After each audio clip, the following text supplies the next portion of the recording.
Bismillahirrahmanirrahim. Assalamualaikum warahmatullahi wabarakatuh. Kita berjumpa di materi pertama sistem digital. Pada pertemuan ini akan dibahas bagaimana sih konsep dari sistem digital itu. Nah, dalam ilmu sains dan teknologi, semua besaran itu dinyatakan dalam suatu kuantitas. Kuantitas itu apa? Itu adalah sesuatu yang telah terukur dan dinyatakan dengan angka. Nah, menurut Tochi dan Widmer, di sini pada dasarnya terdapat dua cara untuk merepresentasikan kuantitas, yaitu secara analog dan digital. Kita bahas dulu yang pertama, representasi analog, yaitu suatu cara merepresentasikan besaran tegangan, arus, atau gerakan meter yang proporsional atau sebanding dengan nilai besaran itu sendiri secara analog. Ya. Nah, di sini contohnya adalah speedometer ya. Speedometer analog. Nah, kita bisa lihat di sini, maksudnya representasi di sini adalah suatu cara untuk menampilkan suatu nilai pembacaan. Nah, pada speedometer ini, penunjukan nilai atau pembacaan nilai dari suatu kecepatan itu ditunjukkan oleh gerakan jarum ya. Ketika jarum menuju ke 290, artinya dia sedang bergerak atau melaju dengan kecepatan 290 km per jam. Selanjutnya, contoh lainnya adalah termometer untuk yang menggunakan air raksa ya. Nah, di sini nilai pembacaan yang bisa dilihat yaitu adalah seberapa tinggi air raksa tersebut naik. Nah, di sini ada skalanya, kemudian ada nilai pembacaannya. Jika menuju ke 20 dan ini skalanya sedang pada Celcius, maka dia nilainya adalah 20 derajat Celcius. Contoh lainnya, voltmeter dan ampermeter.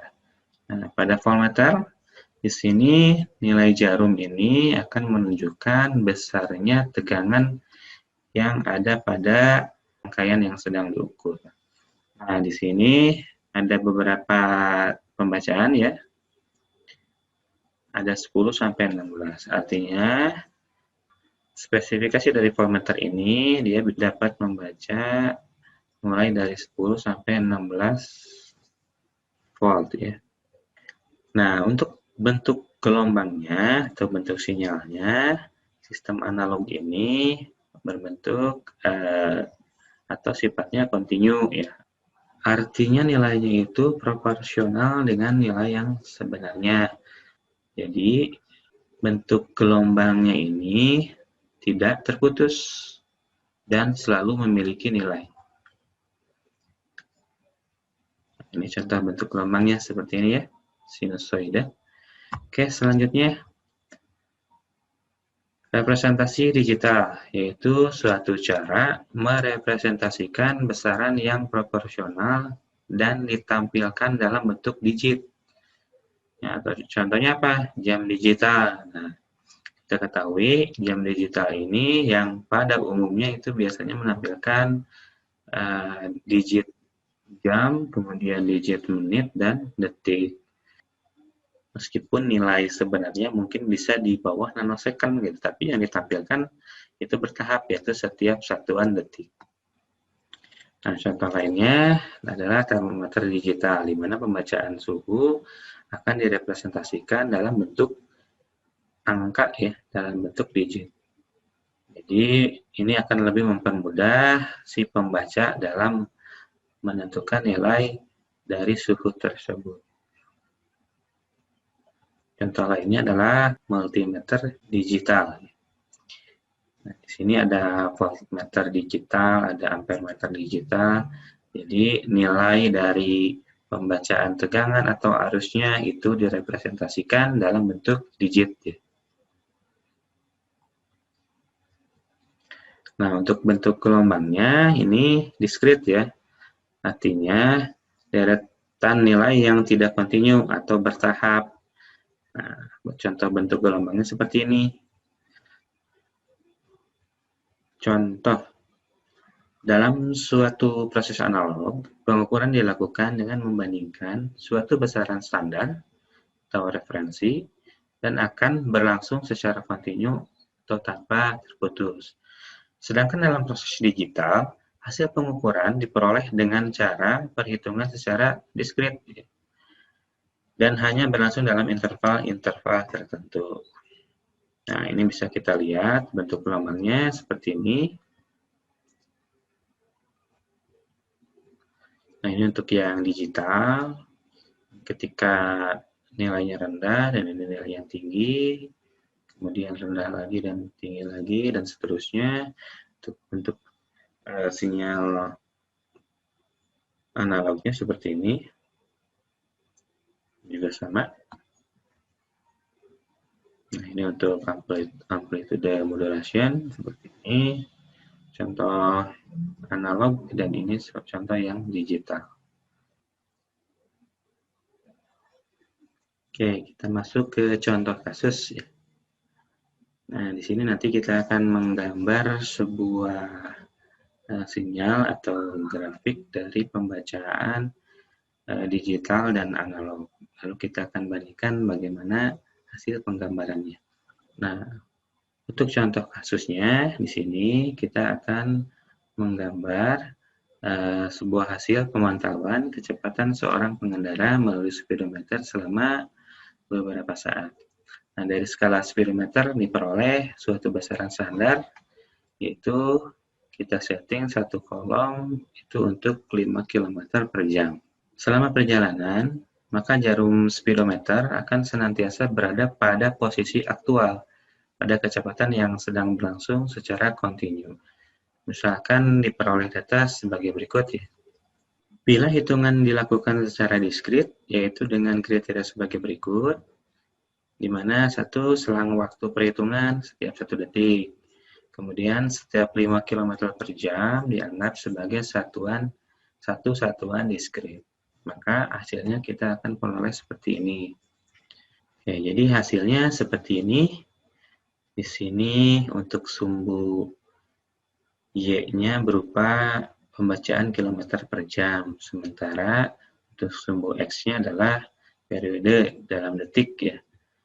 Nah, untuk sinyal analog, kita bisa lihat di sini sinyalnya kontinu, jadi dia proporsional terhadap perubahan yang sebenarnya, di mana setiap detik atau per setengah detik atau per seperempat detik juga dia memiliki nilai gitu. Atau kita bisa lihat perubahannya meskipun itu per setengah detik gitu. Sementara yang gelombang digital atau bentuk pembacaan digital seperti ini, tadi aturannya dia akan membaca setiap kelipatan 5 km per jam. Nah, di sini contohnya dari rentang 0 sampai 2 detik, sebetulnya kecepatannya itu nilainya bertambah ya, tapi dia baru menampilkan ketika nilai pembacaan itu bernilai 5 km per jam. Saat 1 detik, karena belum mencapai 5 km per jam, maka pembacaannya tetap 0. Nah, setelah 5 km per jam baru ditampilkan, kemudian detik ketiganya dia ada di 15 km per jam, dan seterusnya. Nah, ini ada yang mirip dengan yang tadi, yaitu detik ke-6 dan sampai detik ke-8. Di sini dia membacanya tidak ada perubahan ya, 30 km per jam. Padahal realnya di sini ada perubahan. Cuma perubahannya tidak mencapai 5 km per jam gitu. Jadi belum ditampilkan. Dia baru menampilkan ketika perubahannya 5 km per jam. Nah, ini baru ditampilkan, kemudian dan seterusnya ya, seperti itu. Itu perbedaan dari pembacaan analog dan digital. Oke, ini contoh representasinya ya, ketika yang analog itu dengan jarum itu pergerakannya kontinu, sementara untuk yang digital ini kalau settingnya per 5 km berarti ini perubahannya per 5 km.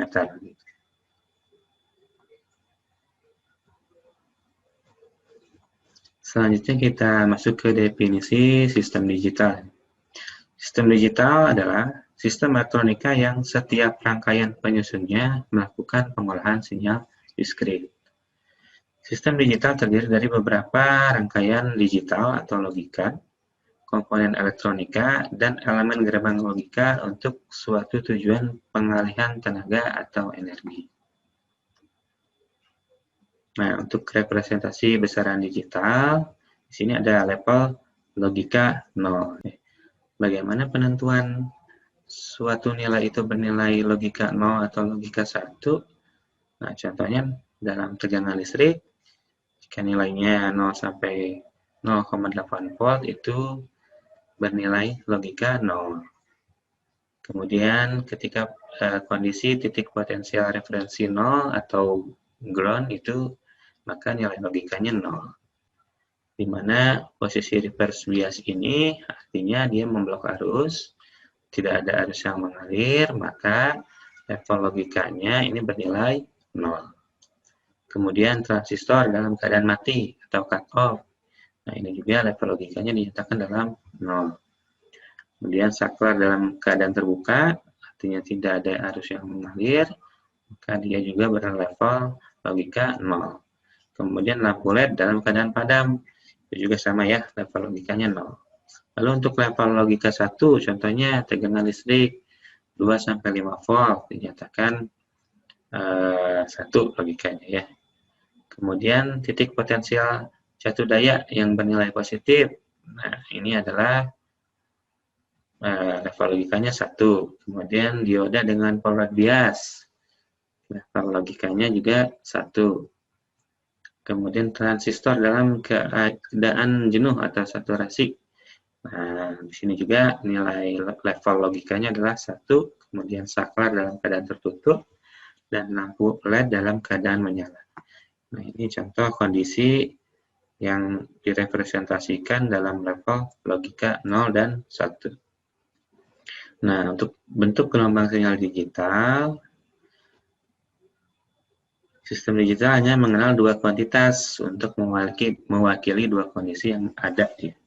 Kuantitas tersebut disebut dengan logika. Logika 1 ini mewakili kondisi hidup dan logika 0 untuk kondisi mati. Sehingga bentuk gelombang pada sistem digital hanya mengenal 2 arah, yaitu logika 1 dan logika 0. Nah, di sini jika keadaan awal logika 1 dan mengalami sisi turun, maka nilai selanjutnya adalah merupakan logika 0. Kemudian jika naik lagi, berubah ke 1 lagi, dan seterusnya. Lalu apa kelebihan sistem digital? Nah, ini beberapa kelebihan sistem digital ya. Di antaranya, sistem digital secara umum lebih mudah dirancang.